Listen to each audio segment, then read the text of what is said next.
Hey there, and welcome to Grace and Obstacles and another Formal Friday. Today's Formal Friday is my 10-week bump date. And now if you watched my bump date 2 weeks ago, we were unsure of where I was dating-wise. Based on my ovulation, we were 1 point. Based on the dating ultrasound, we were actually a week ahead, which made no sense to me because I tested, I was temping, I was doing everything, so I was 99% sure I knew exactly where I was. So that was a bit of a discretion.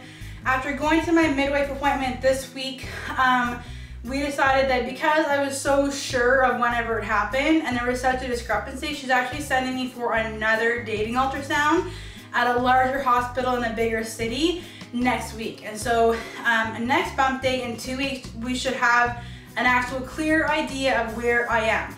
But going based off my ovulation and whenever I believe that we conceived, this should be my 10-week bump date. And so I'm about 10 weeks and 3 days based on that time frame. So the baby is the size of a date. I don't even know what a date, I mean, I know what date squares are. I've never seen a date though, so I don't really know what they look like, but I know that the baby's just over an inch big. So I'm guessing it's like that maybe, which actually seems quite large compared to the sesame seed that he or she started out as. And so most of the internal organs are there and are starting to develop. The heart is almost fully developed. The webbing between the fingers and toes is gone. The tail, when they look more like a tadpole in the earlier weeks, that tail is gone because the legs and everything are starting to develop now. So it's starting to look like an actual baby, which is awesome. It's really, really cool. And so symptom-wise, things are pretty much the same. Still very, very nauseous. At my midwife appointment this week, she gave me a prescription for diclectin, but said that it's not fast acting, which is what I thought it might be, because really I just want to take something on days where it's really bad and it actually affects me not being able to take care of Amelia, but just being like really active and present with her and not just like lying on the couch. And so she actually suggested that I try, there's like a natural Gravol that's much more quicker acting than the diclectin, but she suggested that I start taking it maybe at night and in the morning whenever it's really bad and kind of build up a tolerance to the diclectin, because I guess that's how it works. And so I might try that. I think I'm just gonna start with the Gravol just on days where it seems really bad.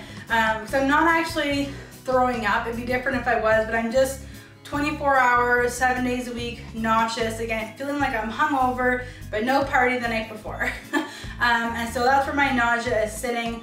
Still very exhausted. Thank goodness Amelia still likes to take afternoon naps because I am taking them either with her or in another room at the same time as her.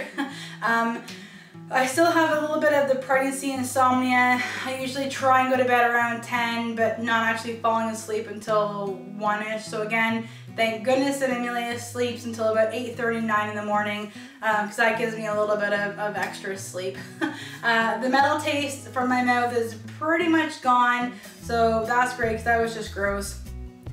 Food aversions is pretty much everything. I swear that my gag reflex has become like overactive and my sense of smell is overactive, and if our kitchen is not spotless, then bad things can happen. If I walk into the kitchen and there's like a Tupperware of like leftover food from the night before, if it's sitting there, or like Amelia's like there's like some milk that's been sitting for a day that I have to empty out, if I smell it or even see it, I start dry heaving. So my sense of smell and my gag reflex are just overactive right now, and it's crazy. And what else? So food aversions, so cravings. Not really much of anything. Like I said, I'm not really actually wanting to eat food per se. I do what I can, I try, but lately it's been salsa.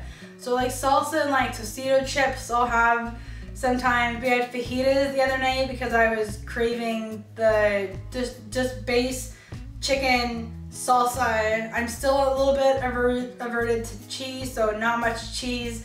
And then yesterday I was craving tuna, like tuna casserole, which super strange, but that's what I made for dinner last night. So a couple cravings here and there, but nothing strong yet. Weight-wise, I think the last time I was down 12 pounds, I'm now down 15 pounds.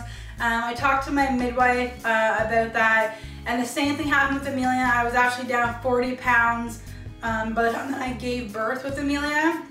And so the same thing's happening. It's just I'm not able to eat a whole lot like my bigger portion sizes. I think I'm actually eating like normal portion sizes now, and so that weight's just kind of coming down, and I'm eating just better food because I'm caring more about what's going into my body.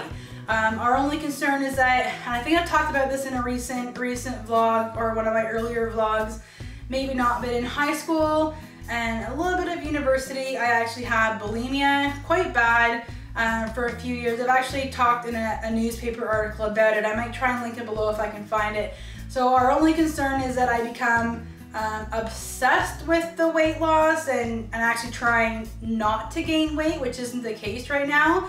But I know that in some cases, women don't want to gain weight, especially if they've had a history of an eating disorder. And so it doesn't look like it's going in that route. I'm not thinking about anything like that. Definitely not trying to make myself sick or anything like that. So that was our only concern. But right now, everything, it seems fine.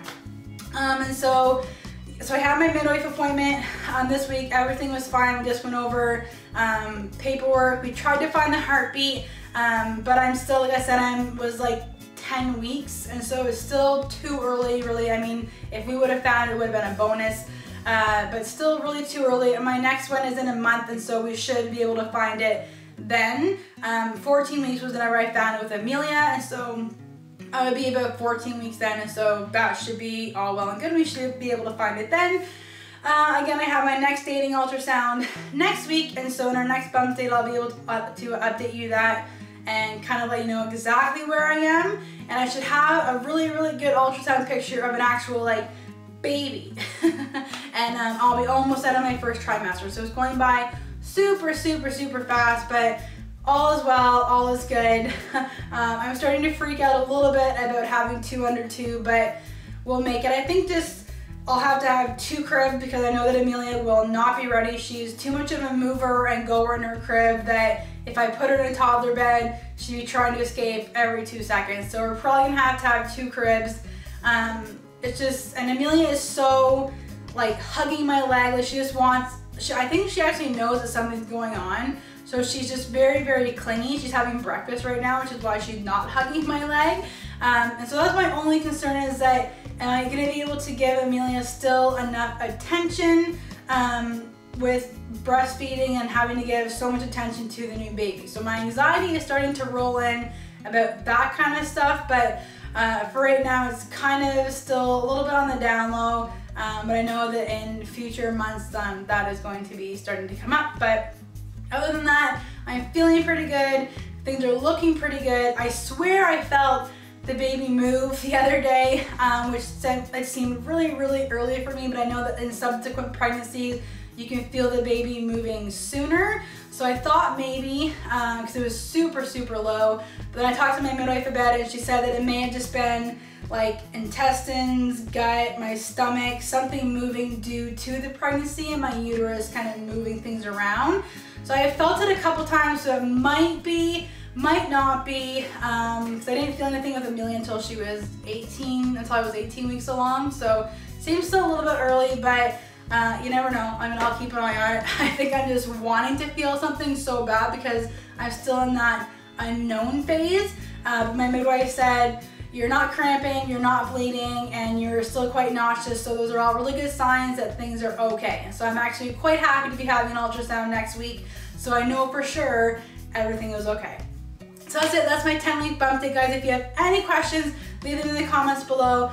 Click that subscribe button if you haven't already. I do daily vlogs with my husband and daughter Monday to Sunday, and formal Friday videos like this every Friday. So hit that subscribe button if you haven't already. Again, leave a nice and friendly comment below. Click the thumbs up button if you like this vlog, and we will see you guys next week. Bye.